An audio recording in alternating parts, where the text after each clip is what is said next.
बच्चों, हम पढ़ रहे हैं कक्षा 8 की गणित और हमने शुरू किया है अध्याय 16 संख्याओं के साथ खेलना। इससे पिछले वीडियो में हम प्रश्नावली 16.2 के उदाहरण हल कर चुके थे। आज हम हल करेंगे प्रश्नावली 16.2 के प्रश्न। तो देखते हैं प्रश्न पहला क्या दिया गया है। यदि 2, 1, y 5 9 का एक गुणज है जहाँ y एक अंक है तो y का मान क्या है। तो इसका हल देखते हैं। हल देखिए यहाँ पर क्या दिया है, 2, 1, y 5 9 का एक गुणज है। अब यदि ये 9 का गुणज है इसका मतलब 9 से विभाज्य होगा। कैसे? ये 9, ये 18, ये 27, ये सब क्या है? 9 के गुणज है, तो ये 9 से विभाज्य भी होते हैं। 9 से 9 एकम 9, 9 से विभाजित करा 2, 9 से विभाजित किया 3। तो इसका मतलब अगर ये आप गुणज दिया गया है इसका मतलब ये 9 से विभाज्य भी होगा। तो क्या लिख सकते हैं हम? चूँकि 2, 1, y 5 9 का एक गुणज है, इसलिए 2, 1, y 5 जो भी संख्या है 9 से विभाज्य होगी। क्या लिख सकते हैं? 9 से विभाज्य होगी। क्लियर है? यहाँ ये कैसे लिख दिया? यदि ये 9 का गुणज है इसका मतलब जो संख्या है वो 9 से विभाज्य होगी। इसलिए 9 से विभाज्यता का जो नियम है, क्या नियम है कि इनकी ये जो संख्या दी गई है 9 से विभाज्य मतलब इसके अंकों का योग। तो अंकों का योग क्या हो गया? 2 + 1 + y + 5 बराबर क्या आ रहा है? 5, 6, 7 और 1 8। 8 + y ये जो आया वह भी क्या होगा? 9 से विभाज्य होगा। ये हम पढ़ चुके हैं। तो इसका मतलब 8 + y भी 9 से विभाज्य होगा। इनका जो योग आएगा विभाज्य होगा। जो दी गई संख्या है उसके अंकों का जो योग है वह भी 9 से विभाज्य होगा। यही तो 9 से विभाज्यता का नियम था। तब क्या लिख सकते हैं? इसलिए 8 + y का मान क्या होना चाहिए? 0, 9, 18, 27 डैश डैश होना चाहिए। क्लियर? क्या लिखा है यहाँ पर? 8 + y भी 9 से विभाज्य होना चाहिए। तो ये 9 से विभाज्य मतलब 9 का गुणज है। तो 8 + y का मान क्या होना चाहिए? 0, 9, 18, 27 ये जो 9 की टेबल है उनमें से कुछ एक अंक होना चाहिए या एक संख्या होनी चाहिए, या तो 0 हो या 9 हो या 18 हो या 27 हो, तभी ये 9 से विभाज्य होगा। तब देखते हैं हम, यदि 8 + y बराबर लेके चले 0 तो y बराबर क्या आ रहा है? -8।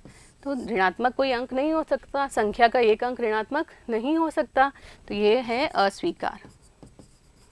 क्लियर? आगे लेके चले हम 8 + y बराबर 9।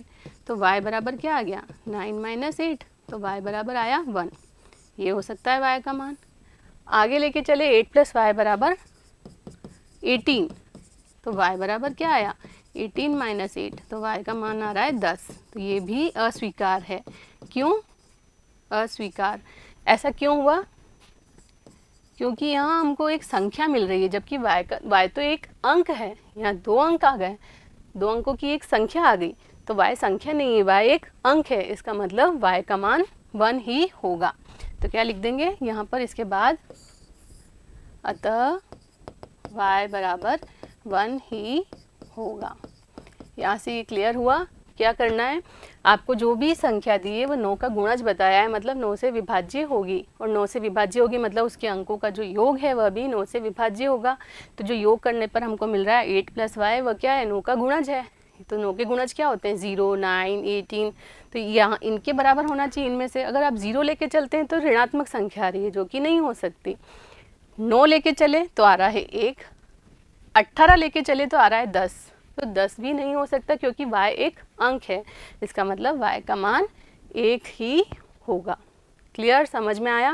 तो चलते हैं अगले प्रश्न पर। दूसरा प्रश्न देखिए क्या दिया गया है। यदि ये एक आपको संख्या दी है 3, 1, z 5 9 का एक गुणज है जहाँ z एक अंक है तो z का मान क्या है? आप देखेंगे कि इसके 2 उत्तर हैं। ऐसा क्यों है? तो देखिए हल। इसमें भी वही चीज़ दी है जो प्रश्न पहले में दी गई थी। क्या लिखा है? 3, 1, z 5 9 का गुणज है, ये दिया गया है हमें। तो इसलिए ये क्या होगा? 3, 1, z 5 9 से विभाज्य होगा। ये जो संख्या दी गई है वह 9 से विभाज्य होगी। 9 की गुणज है यदि ये संख्या, इसका मतलब 9 से विभाज्य भी होगी, ये हम समझ चुके हैं। अतः क्या होगा, इसके अंकों का योग, विभाज्यता क्या होती है 9 से, इसके अंकों का जो योग है 5 और 1 6 और 3 9, तो 9 प्लस z क्या होना चाहिए, 9 से विभाज्य होना चाहिए, अंकों का योग भी 9 से विभाज्य होना चाहिए। तो ये जो अंकों का योग है 9 से विभाज्य होना चाहिए। ये तो हमने नियम पढ़ा है 9 से विभाज्यता का, कि जो दी गई संख्या है उसके अंकों का योग जो है, मतलब जो अंकों का योग किया तो आया 9 प्लस जेड, 9 से विभाज्य होना चाहिए। 9 से विभाज्य होगा 9 प्लस जेड, मतलब 9 प्लस जेड का मान क्या होगा, या तो 9 या 18 या 27, 9 के गुणज ही होंगे। तो क्या लिख देंगे, अतः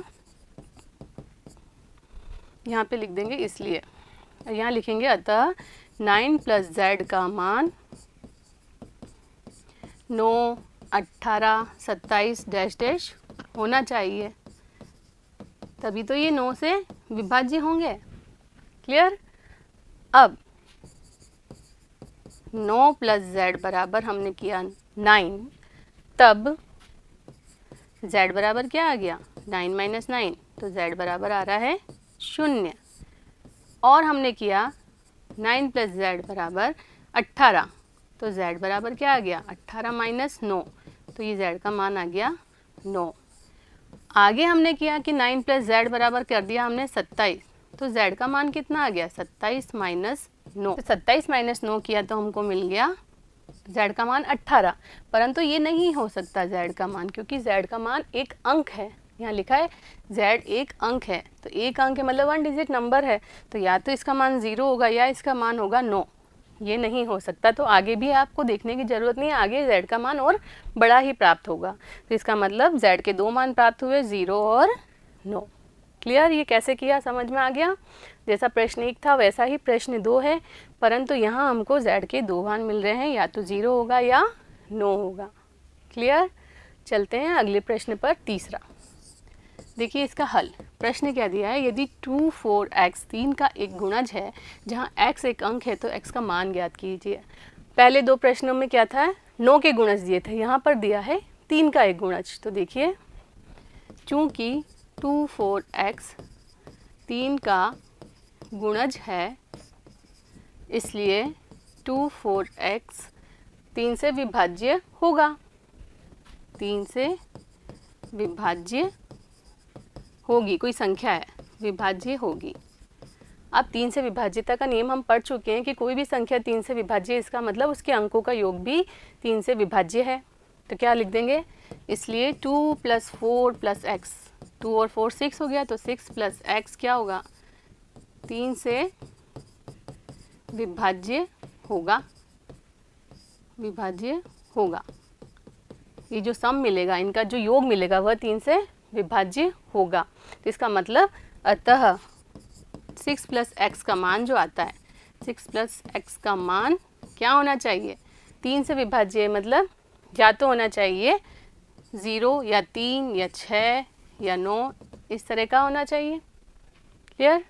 तो जब यहाँ पर, इसलिए जब 6 प्लस एक्स बराबर हमने कर दिया 0, 0 हम यहाँ पर भी हमने 0 नहीं लिया था। क्यों नहीं लिया था, क्योंकि जब आप यहाँ पर 0 रखेंगे तो x का मान तो क्या हो जाएगा माइनस में 6 आएगा, जो कि नहीं आना चाहिए, इसलिए हमने 0 नहीं लिखा, डायरेक्ट आगे की संख्या ले ली थी। तो अब यहाँ पर देख लीजिए ये नहीं हो सकता, जो कि अस्वीकार है।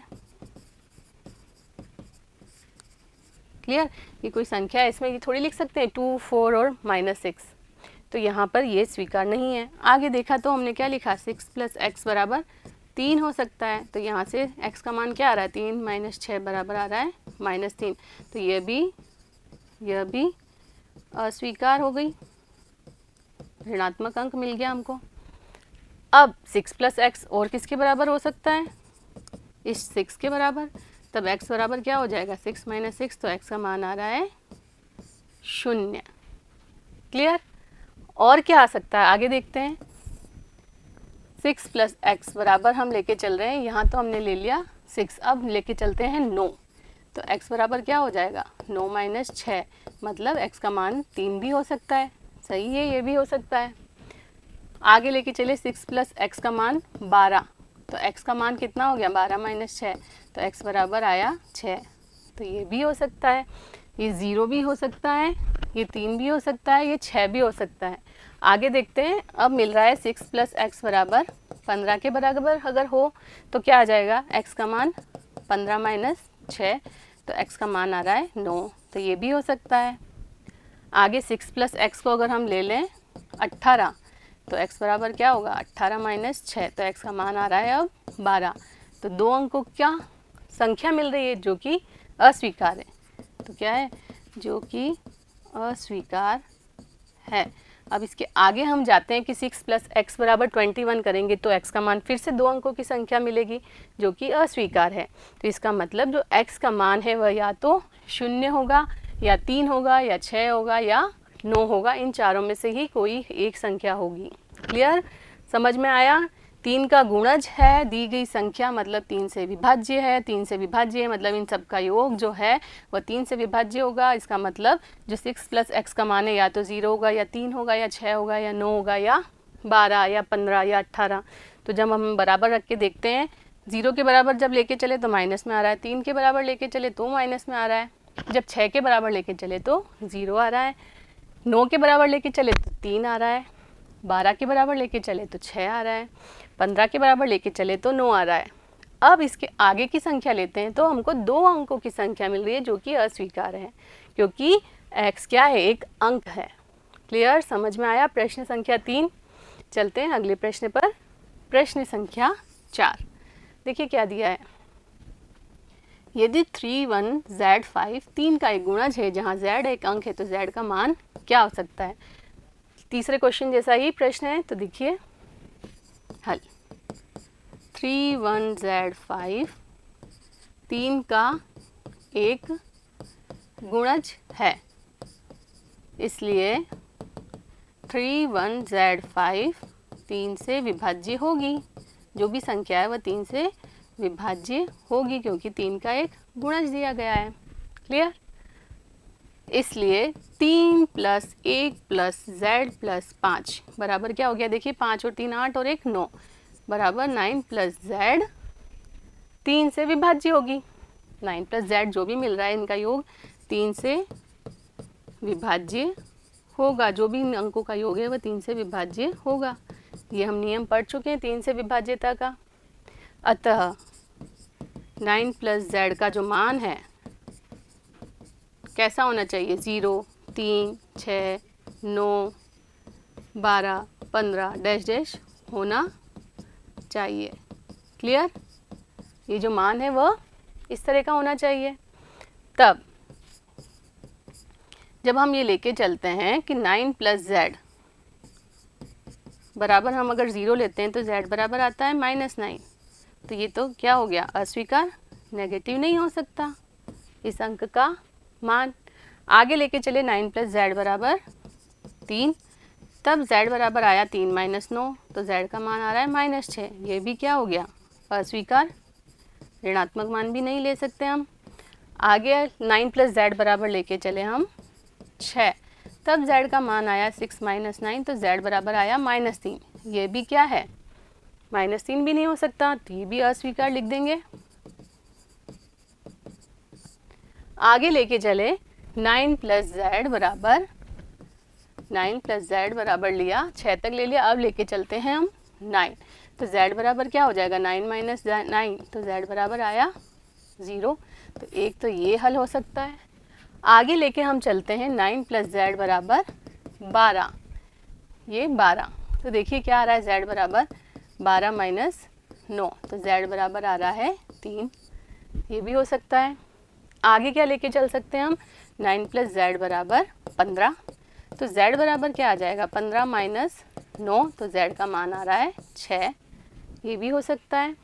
आगे हम लेके चलते हैं 9 प्लस z बराबर 18, तो z बराबर आ जाएगा 18 माइनस 9, तो z का मान आया 9, ये भी हो सकता है।